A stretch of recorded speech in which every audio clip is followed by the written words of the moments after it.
यह कहानी मेरी पड़ोसन की है। जब मैं गुड़गांव में एक किराए का घर लेकर अपनी जॉब कर रहा था, जब मैं गुड़गांव आया था उस वक्त फरवरी का महीना था। जब मैं यहाँ आया तब यहाँ पर कोई मेरा जान पहचान का नहीं था। इसके कारण मुझे घर लेने की थोड़ी तकलीफ हुई। मेरे एक दोस्त ने मुझे बताया कि उसका एक दोस्त मेरे लिए रूम अरेंज कर देगा और उसने कर भी दिया। अब मैं इस कमरे में रहने के लिए आ गया। शुरुआत में मुझे कुछ अच्छा नहीं लग रहा था क्योंकि उधर मुझे छोड़कर बाकी सब किराएदार फैमिली वाले थे। जो भी था धीरे धीरे सब कुछ ठीक ठाक हो गया। मेरे मकान मालिक बहुत अच्छे थे। मेरा रूम फर्स्ट फ्लोर पर था। मेरी साइड की कमरे में एक कपल रह रहा था, उनका एक लड़का था। कुछ दिन रहने के बाद उनसे थोड़ी बातचीत बढ़ी। वो लोग भी बहुत अच्छे स्वभाव के थे। मैं उनको भैया भाभी कहकर बुलाने लगा था। भैया का नाम राज था और भाभी का नाम रजनी था। भैया सॉफ्टवेयर इंजीनियर थे और भाभी जी एक अच्छी हाउसवाइफ थी। फर्स्ट फ्लोर में सिर्फ हम दोनों के रूम होने के कारण हमारा एक दूसरे के घर आना जाना चला रहता था। भैया अपनी जॉब के सिलसिले में ज्यादातर बिजी रहा करते थे। महीने में एक दो बार उन्हें सिटी के बाहर जाना पड़ता था। उनका लड़का चिंटू दिखने में अपनी माँ पे गया था। वो ज्यादातर मेरे संग खेला करता था। कभी कभी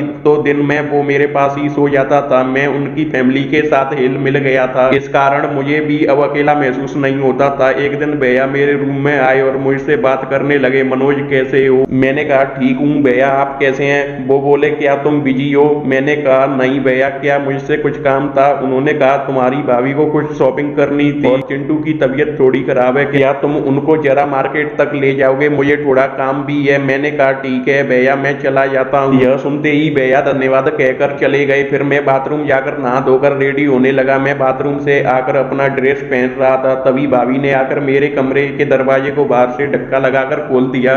उस वक्त मैं सिर्फ अपने अंडरवियर में था। भाभी मुझे ऐसे देखकर थोड़ी सी मुस्कुराई और चली गई। उस वक्त मुझे भाभी का मुस्कुराना कुछ ठीक नहीं लगा। 10 मिनट के बाद मैं अपनी बाइक की चाबी लेकर रूम लॉक करके बाहर आ गया। मैंने देखा भाभी चिंटू को लेकर गेट के पास खड़ी थी। शाम की वक्त था, करीब 6:30 का टाइम हुआ था। मैंने बाइक स्टार्ट करके भाभी को बैठाने के लिए कहा, तभी चिंटू ने बाइक पर आगे बैठने के लिए जिद की। भाभी ने उसको टंकी के ऊपर बैठा दिया और खुद बाइक के पीछे बैठ गई। थोड़ी देर बाद जाने के बाद मैंने भाभी से पूछा, भाभी हम कहाँ जाएंगे? अब उसने बताया कि पहले डॉक्टर के पास जाएंगे, फिर मार्केट के लिए जाएंगे। मैं हामी भरता हुआ आगे देखकर बाइक चलाने लगा। 5 मिनट के बाद हम मेन रोड पर आ गए। शाम की समय गुड़गांव की सड़कें काफी भीड़ युक्त होती हैं। तभी भाभी को एक फोन आया। भाभी ने कहा, मनोज थोड़ा रुको, तुम्हारे भैया का फोन है। मैंने बाइक को साइड में ले लिया। फोन कट करने के बाद भाभी ने कहा कि भैया को कुछ काम के लिए ऑफिस जाना पड़ गया है, वो शायद रात को वहीं पर रहेंगे। मैंने सहज भाव से कहा ठीक है। हम फिर से चलने लगे। थोड़ी देर के बाद हम लोग बिग बाजार आ गए। मैंने उनसे पूछा कि भाभी क्या लेना? उसने कहा, क्या भाभी भाभी लगा रखे हो? तुम मुझे मेरे नाम से पुकारो ना, तुम तो मेरी उम्र के हो। मैंने कहा, भाभी यह भैया को अच्छा नहीं लगेगा। उसने मुस्कुराते हुए बोला, फिर भाभी? मैंने सॉरी कहा और पूछा कि रजनी भाभी क्या लेना है? फिर उसने कहा, सिर्फ रजनी चलेगा। अभी जरा तुम चिंटू को पकड़ो। चिंटू को भाभी के हाथ से लेते हुए मेरा हाथ उसको टच कर गया, लेकिन उसने कुछ नहीं कहा और मेरे साथ शॉप की तरफ चल पड़े। कुछ देर बाद हम दोनों एक लेडी अंडरगारमेंट की दुकान के सामने पहुंच गए। मैंने भाभी से कहा, भाभी तुम अंदर जाओ, मैं यहाँ चिंटू के साथ हूँ। उसने बोला, क्या मेरी साथ दुकान में जाने में शर्म आती है? मैंने कहा, ऐसी कोई बात नहीं है। उसने कहा, तो चलो मेरे साथ। फिर मैं उसके साथ चल पड़ा। अंदर जाकर मैंने एक सेल्स गर्ल से कहा, अंडरगारमेंट चाहिए। उसने मुझसे पूछा कि साइज कितना है। मुझे थोड़ा अजीब सा फील हुआ। तभी भाभी ने अपना साइज 36 बताया। यह सुनते ही सेल्स गर्ल ने भाभी से हंसते हुए कहा, भाभी जी क्या भैया को आपकी साइज के बारे में नहीं पता? तभी भाभी और सेल्स गर्ल हंसने लगी। मुझे अच्छा नहीं लग रहा था, इसलिए मैं शॉप के बाहर चला गया। फिर 15 मिनट के बाद रजनी भाभी बाहर आ गई। तब तक चिंटू मेरे कंधे पर सो गया था। भाभी ने कुछ और मार्केटिंग की और चलने लगे। भाभी ने कहा, मनोज मुझे जोर से भूख लग रही है, चलो चल कर कहीं खाना खाते हैं। फिर हम दोनों पिज्जा हट की तरफ चल पड़े। हम दोनों ने वहां पर पिज्जा ऑर्डर किया और कुछ इधर उधर की बातें कर रहे थे। तभी अचानक से भाभी ने मुझसे पूछ लिया, मनोज क्या तुम्हारी कोई जीएफ है? मैंने मना कर दिया। उसने आगे पूछा, क्यों? तुम तो इतने हैंडसम हो, इतने स्ट्रांग हो, तुम पर तो बहुत सी लड़कियां मरती होंगी, तुम्हारे कॉलेज में भी बहुत सी लड़कियां होंगी। फिर मैंने कहा, हाँ बहुत सारी लड़कियां हैं, लेकिन तुम्हारी जैसी कोई नहीं है। रजनी ने मुस्कुरा कर कहा, चलो एक काम करते हैं, तुम मुझे अपनी जीएफ बना लो। मैंने कुछ नहीं कहा। तब उसने फिर से पूछा, क्या मैं तुम्हें पसंद नहीं हूँ? मैंने कहा, तुम तो बहुत सुंदर हो, तुम्हें तो कोई भी अपनी जीएफ बनाना चाहेगा। तभी पिज्जा आ गया और हम दोनों बातें करते करते पिज्जा खाने लगे। और रात के 8:45 बज चुके थे। तभी भैया का फोन आया कि उन्हें आज रात की ट्रेन से हैदराबाद जाना पड़ेगा और 4-5 दिन वहां रहना पड़ेगा। यह सुनते ही मैं खुश हो गया। फिर फिर हम गाड़ी निकालकर वापस चलने लगे। कुछ देर चलने के बाद रजनी ने मुझसे कहा कि एक मेडिसिन शॉप के पास रोक लेना। मैंने पूछा क्यों? भाभी ने कहा कि कुछ दवा लेनी है। मैंने एक मेडिकल स्टोर के पास बाइक को साइड में लेते हुए रुक गया। भाभी ने मुझे एक पर्ची में कुछ लिख के कहा कि ये मेडिसिन ले आओ। मैं जल्दी से गया और दवा का पैकेट लेकर वापस आ गया। हम फिर घर की तरफ चलने लगे। रास्ते में रजनी ने पूछा कि तुम उस लेडीज शॉप से बाहर क्यों चले आए थे? मैंने कहा वो तुमको मेरी बीवी समझ रही थी और मुझे अच्छा नहीं लग रहा था। भाभी ने हंसकर कहा, अच्छा यही बात थी या कुछ और बात थी? मैंने कहा ये भी बात थी। और उसने मुझे साइज के बारे में पूछा। अब मुझे कैसे पता हुआ कि तुम्हारी साइज क्या है? यह सुनकर रजनी हंस पड़ी और बोली, अरे मैंने तो तुम्हें अपना कुछ कभी दिखाया ही नहीं, तो तुमको कैसे पता होगा? अब मुझे लगने लगा कि रजनी की इरादा कुछ और है। अब वो बाइक पर मुझसे कुछ ज्यादा चिपकी हुई थी। कुछ देर में हम दोनों घर आ गए। मैंने रजनी से कहा, तुम चलो मैं बाइक रख कर आता हूँ। अब रात के 9:30 बज चुके थे। मैं जब बाइक लगाकर उसके रूम में गया तो देखा कि लिविंग रूम में कोई नहीं था। रात को मैं लुंगी पहना करता था। तभी रजनी की आवाज मुझे सुनाई दी, किधर गए? मैंने कहा,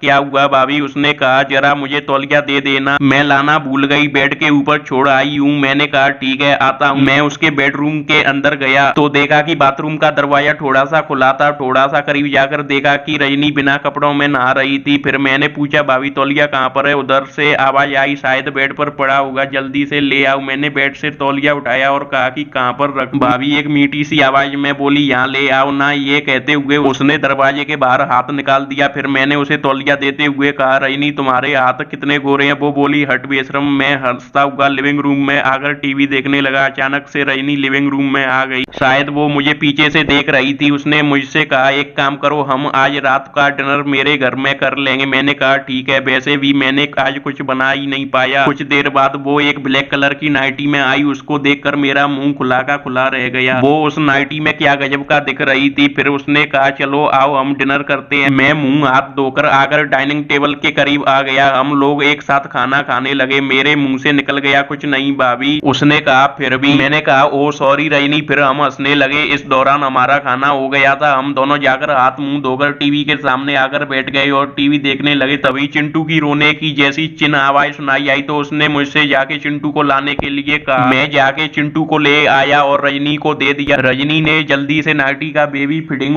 खोला और चिंटू को दूध पिलाने लगी। ये सब देखकर मुझसे और रहा नहीं गया। मैं जल्दी से उठकर बाथरूम में चला गया। कुछ मिनट के बाद जब मैं वापस आया तब मैंने देखा कि रजनी सोफे पर सो गई थी। यह देखकर मैं कमरे का मेन डोर लॉक करके उसके बेडरूम में जाकर सो गया। दिन भर की इतनी थकान के कारण मुझे कब नींद आ गई पता ही नहीं चला। फिर रात को भाभी मेरे पास आ गई और फिर मैंने उसके ऊपर एक हाथ रखा तो उसने कुछ नहीं कहा। फिर उसकी ओर और खिसक गया तो भाभी धीरे धीरे सिसकारियां भरने लगी। भाभी सोने का नाटक कर रही थी तो मैंने अपना हाथ उसके ऊपर से उठा लिया। तो भाभी मुझसे बोली, रुक क्यों गए देवर जी, आपके लिए तो सब कुछ हाजिर है। तो भाभी की यह बात सुनकर मैं भी अपने पूरे जोश में आ गया और फिर मैंने और भाभी ने मिलकर आज रात खूब मजा किया। हमने आज रात करीब 3 बार मजा किया था और फिर सब कुछ हो जाने के बाद हम दोनों सो गए। फिर हमने अगले 5 दिन रात खूब मजा किया। 5 दिन बाद भैया वापस आ गए और हम भैया के ऑफिस जाने के बाद दिन में मजे करते हैं। तो दोस्तों आशा करता हूँ कि आपको हमारी यह हिंदी कहानी पसंद आई होगी।